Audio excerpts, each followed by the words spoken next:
boy Marksburg, Slim, coming live from Charlotte, North Carolina. Hey, this is Coach Beatty Waddell, West Mac High School. I'm Doug Rashid. I'm a Grammy-nominated record producer. Hey, I'm LaKoya McClain. I used to be known as inmate 1570847. Hey, my name is Lydia. I'm a social injustice activist. Hey, it's Danielle E. Brown, songwriter and artist, and we're rocking with Grandosiá TV. Welcome back to another great show on Grandosiá TV, where I'm your host, your boy, Darius Lindsay, man. Back in the building, been a little minute since I've been on here. I think the last time I uploaded anything on YouTube was, May 4th? Hey, you know what? Had to take a little hiatus, like most TV shows do. Come back with some new content. Had to go holler at some people, man. Had to find me a manager. Had to holler at my man, Jeff Williams. Like, hey, Jeff, I need you. We agreed to talk about some things, man. So I got a manager for the upcoming season.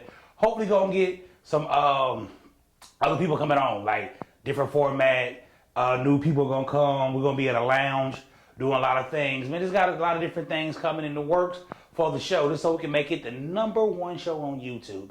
Our goal for 2022, for the second half of the year, is to make Grandosiá TV the #1 show on YouTube. I need your help, people. I need your help. First of all, I need for you to hit the subscribe button, hit the like button, hit that notification bell, so when we go live, you get all the up-to-date videos. So with that being said, let's get into today's segment. Today I'm interviewing myself, talking about me. Once again, on July 1st, and prior days before this, your boy came down with COVID again. I don't know what it is, man. COVID keep finding me. He found me last year in August, found me this year in July. Hopefully, man, gratefully being vaccinated, and I had a little symptoms, a little cough here and there, but nothing major, man. Nothing to keep your boy down too much. My spirits are up. I'm just living with it, man. But I will say, when I get the coughing, oh my God, like all this, and I get back to just come on out of your boy. This over here hurting. But you know, hey, it is what it is, man. You know, living with COVID again. Hopefully we can get rid of this thing. Hopefully we can find a way to where COVID can leave us for good. I don't know if everybody can get vaccinated. At this moment, I don't know what the CDC want us to do. All I know is I took the test. I took the vaccination. So I hope that's good enough, man. But hopefully we can try to rid the world of COVID, because I'm tired of getting it when I know I ain't been nowhere. I can't even do my TV show because of COVID. I can't have nobody come over to the studio. I can't do anything. Because I got to stay in quarantine. The hardest thing about COVID this time around, man, like me and my kids, we do everything together. So for my kids to be in one area, me being in another area of the house, that's tough. Now I will say my 1-year-old, I don't know if he has COVID again, but he shows every signs of COVID. We just didn't get him tested, so that thing wouldn't go in his nose. He just been hanging out with me, quarantining with me, because me and him had the same symptoms. So 9 times out of 10, he got it as well. So we just been over here chilling, hanging out, just living life together. Me and my 1-year-old, man, he a lot of energy. Listen, for anybody that's thinking about having kids past the age of 35, make sure you got you a nanny, make sure your money right, make sure you got somebody at home that can help you out when you come home, because when you tired, there ain't no such thing as being tired. Ain't no such thing as being tired when you got a 1-year-old, because he has a lot, and I'm talking about a lot of energy. All he want to do is bounce around. So I was like, all right, bet. Hey, make sure you check me out too. Little plugs here and there. Check me out on Joint Airs podcast through Facebook and all podcast streaming services you can find. It's called Joint Airs. Me and my boys, man, we on there giving y'all some good stuff, talking about a lot of great topics or whatever. Check me out with your boy Tart Crank. We supposed to do something for Gastonia, man. We supposed to team up, do some stuff for Gastonia, man. So when people come to the city, they know what to do. We gonna be your, I ain't gonna say ghetto roadmap, but we gonna be your roadmap to this area, the Charlotte Metro, Gastonia area, letting you know what's to do, where to find things at, anything you want to put on. Just trying to be everywhere. You can find me on social media, any podcast. You probably can find your boy somewhere doing something. With this show, I have new shows coming out. I have other YouTube channels about to pop up here and there. I know we're supposed to be doing the President Langston thing. That has been tougher than what I thought. I'm going to let y'all know right now, people, I need your help. come help Grandosiá TV, man. I know I put these out here from here and there. People will be like texting me back and forth, asking me what I need. I need for you to bring your butt to the studio. That's what I need. Come here. I need a rapper, man. All these great rappers around the area. I need a rapper to do me an intro song. I got the beat, but I need the intro song. On top of the beat that y'all hear when the show come on, I need a song. I need something that's going to catch their attention. Also, I need a co-host. Anybody feel like they should be in the media, anybody want to be on a show, I need a co-host. I need somebody that's dependable, though. I need a co-host to take Grandosiá TV to a new level. You know, it could be one of the homies, it could be a female. To me, it really don't matter. Somebody who want to get out here and talk. Somebody who want to get out here and work. But you got to put pen to paper for real, though. Get your journalism on. Because we're trying to take this thing to new heights. We ain't trying to be out here winging it. We're trying to do real life shows. I'm trying to get a certain producer on here from the area as well. Trying to get certain rappers from the area that's in the game, that's come on the show. Let's talk about some things. Trying to get some other plugs. Listen, if you got a story to tell, let's tell it. If you know somebody who's been in prison for drugs, murder, whatever, hey man, tell them come tell their story. Because their story can probably be the story to help some of these young cats out. Here in the city of Gastonia, lately, we had some killings going on. Hey, listen, we gotta stop the violence. But your stories of people who's been in prison, people who's been incarcerated, that probably can help somebody else say, you know what, before I go out here and shoot somebody, before I go out here and sell this dope or whatever, before I go out here and do anything that can get me in trouble and lose my freedom, let me rethink about it because I heard something on Grandosiá TV. So that's what we're trying to get to. That's what we're trying to get to, man. Trying to lift this thing up. That's what I'm doing. Grandosiá is about to take over for the 22-23. Got a lot of media things I'm working on. Bought a lot of equipment, bought a lot of stuff. About to get out there. Only thing I don't do is music videos. Because y'all some old finicky people, man. When it comes to your music videos, man, y'all be up here asking for $1 million budget projects for $200. So I decided to stay away from the arts of that because I can control what I do with the media stuff that I do over here at Grandosiá. Still working on the movie. For people who ask me what's up with the movie with Grandosiá, hey, the movie still in works, man. It's a process. The one thing I underestimated was the process. You know, I jumped out here thinking we about to jump here gun ho, go do it. But it's a process. COVID didn't help none because when COVID first hit, a lot of my investors that I had kind of backed away from me for a minute until we work on that. But it's a process. So we still out here trying to get the movie stuff going, man. We ain't letting that go nowhere. That movie gonna be the thing that really help us out as well. But all right, well, let's transition from that. Let's talk about a little bit of sports. We all know today, or yesterday, we was checking out what's going on in the sports world. And Kevin Durant is actually getting traded. Me and my cousin have a lot of debates about this whole Kevin Durant, LeBron James, Steph Curry thing.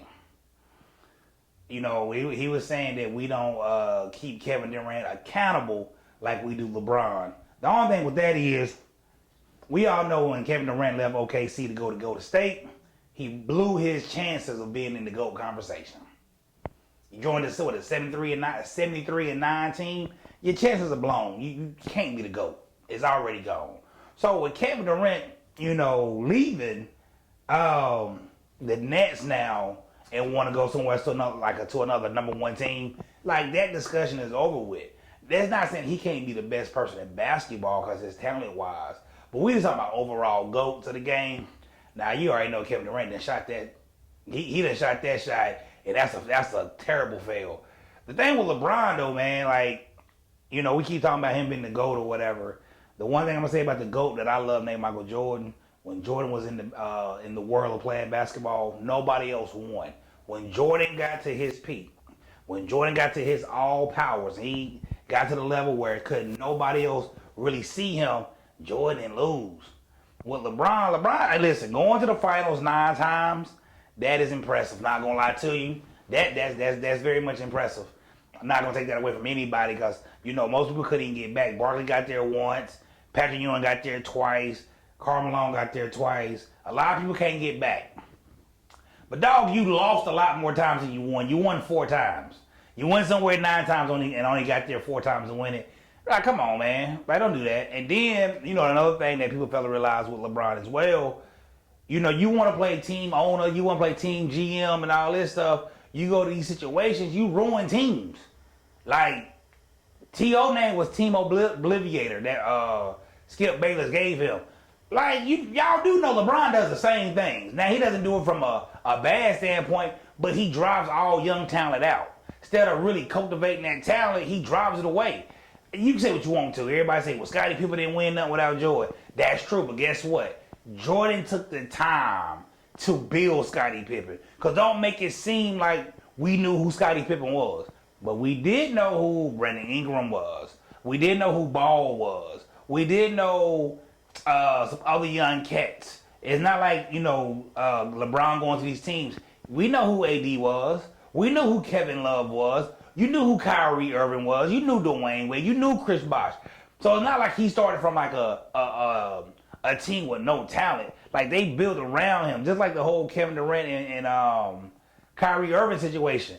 They killed that team in New York. Brooklyn didn't do anything because these guys nowadays, they want to play GM, they want to play owner, and they're terrible at picking talent. So therefore, since they're terrible at picking talent, you can't keep nobody on this team that's worth playing with, so therefore you get put out. But let's go to your boy Steph Curry. He ain't never complained. He ain't never said sign this person, sign that person. He trusts the process of who the ownership group and GMs was putting around him. And he went out there and balled. Now, granted, my cousin Chino want to argue with me. Well, LeBron stayed in Cleveland when they wasn't doing nothing for him. You can't, Dan Gilbert wasn't doing the job. Hey, listen, I get that. But it ain't like LeBron James made the best relationship with Dan Gilbert either, though. He had a rift there as well. Just like in Miami, he made a rift with Pat Riley. So it's not like we give LeBron a pass all the time, because what he does in the community is great. Him going out, putting kids in school, they ain't got nothing to do with basketball. That's just him being a good man, him being a good human being. And I get it. That's great. But we got to separate the two. That ain't got nothing to do with bouncing that round ball. They ain't got nothing to do with that. So we got to start putting things in context like, dude, LeBron is a great person off the court, but he's just not that great on the court. But, everybody talking about, well, he's going to be the all-time leading scorer. I mean, hey, if I put 20 years of something in, no matter, if I put 20 years into doing this right here, I better have over 1 million followers. I better start creeping up the numbers to start surpassing some people. I mean, you putting 20 years in, you better do something. I mean, you being the number one all-time leading scorer don't really count for me, don't mean nothing to me, because you got to think, Kareem Abdul-Jabbar that held that record for how long? And he only took one three-pointer. Jordan retired many times he did, so you can't really use it. But imagine if Jordan didn't take 18 months off in his prime. If he didn't take another 2 years off after he won the last championship. Jordan only played 13 years. Now imagine if he'd have played 16, 17 years. He'd have broke the record too. People playing 20 years don't mean nothing to me. If you did it in 15, all right, bet. I give you credit for it. But 20 years, it take you 20 years to do it? Nah, I'm good.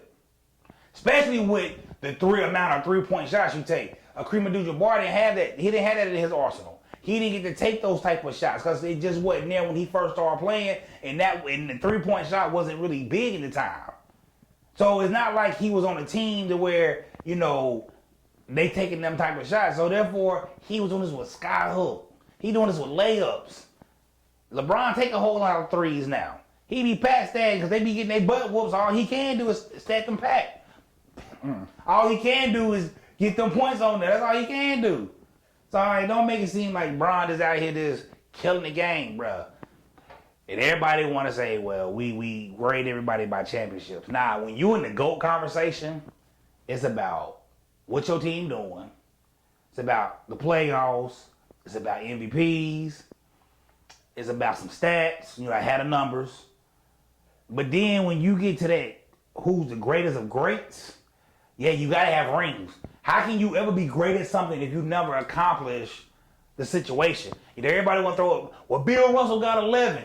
John Havlicek got 6 or 8. Yeah, but come on, did they really change the game? Was Bill Russell really that guy?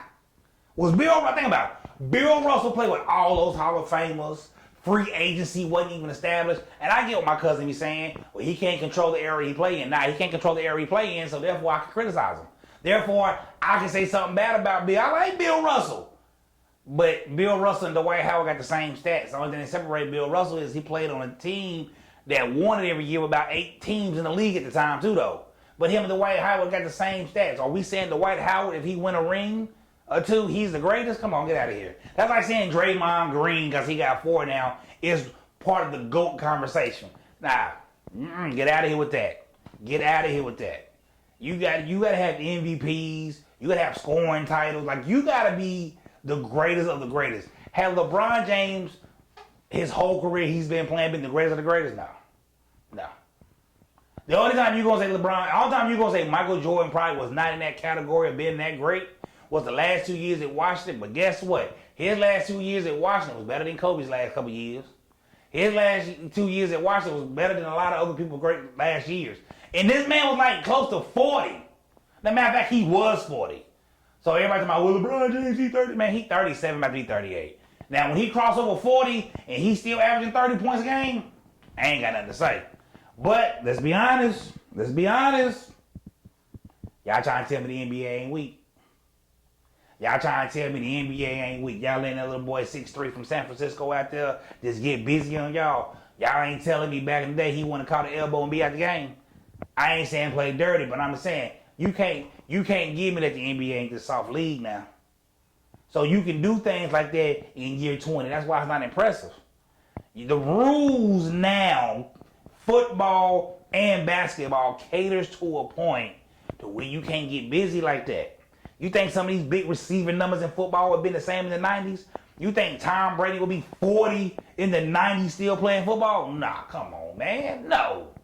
You got a Warren Sapp and Derrick Brooks and John Lynch and who else? That Baltimore Ray Lewis defense with Peter Bolwell, big Tony Siragusa, and all of them. You think Tom Brady really gonna play the year 40 with that type of style defense that's going? No.